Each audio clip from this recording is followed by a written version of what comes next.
On December 16th, 2013, at approximately 5:35 a.m., Green Bay police officers Clint Beguhn and Mark Opichka responded to a 911 call of a disturbance at 1499 Capitol Drive. The call was from an estranged wife of Darold VandenHeuvel. Mrs. VandenHeuvel told the 911 operator that Darold was on the property and was not supposed to be there. Darold had lived in the apartment complex with his wife, but moved out on November 7th due to marital problems. Mrs. VandenHeuvel told the 911 operator that she had heard a noise in the hallway, and when she looked out the peephole in her door, she saw Darold.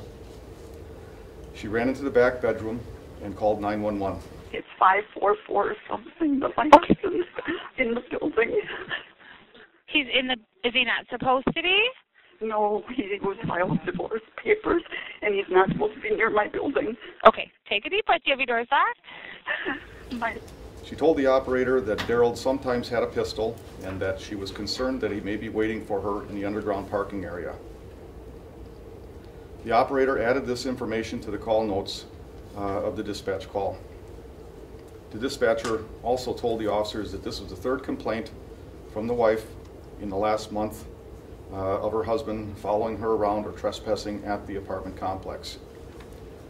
Officers Opichka and Beguhn responded to the call. Officer Clint Beguhn arrived first and checked the parking lot for Darold's truck.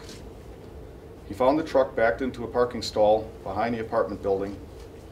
He checked the hood and noticed that the hood was cold, indicating that it had been parked there for a while.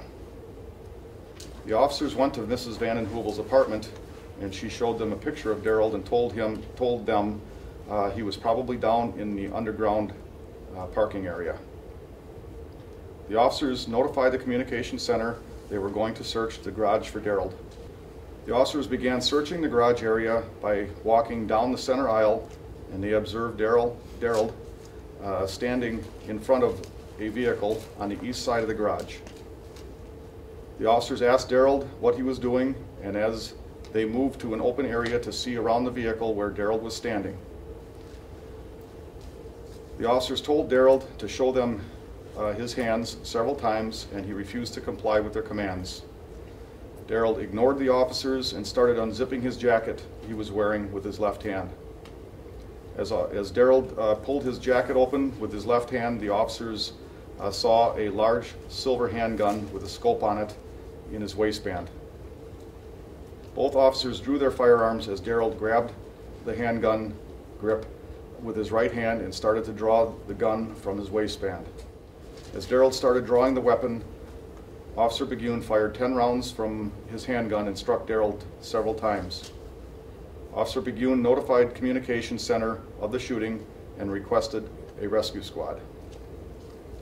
The two officers approached Darold and administered first aid until other officers and rescue personnel arrived.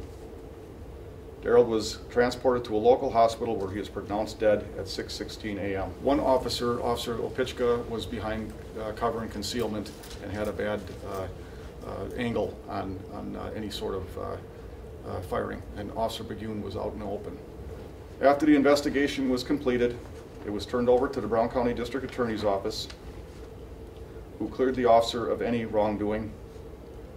Our own internal review was completed last week, and the officers' actions were found to be appropriate and within our policies and procedures.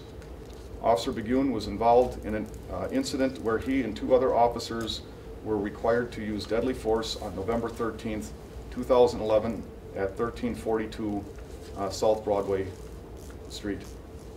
Officer Beguhn and the other two officers were cleared of any wrongdoing, criminal wrongdoing, and were found to be acting within policy and procedure in that incident.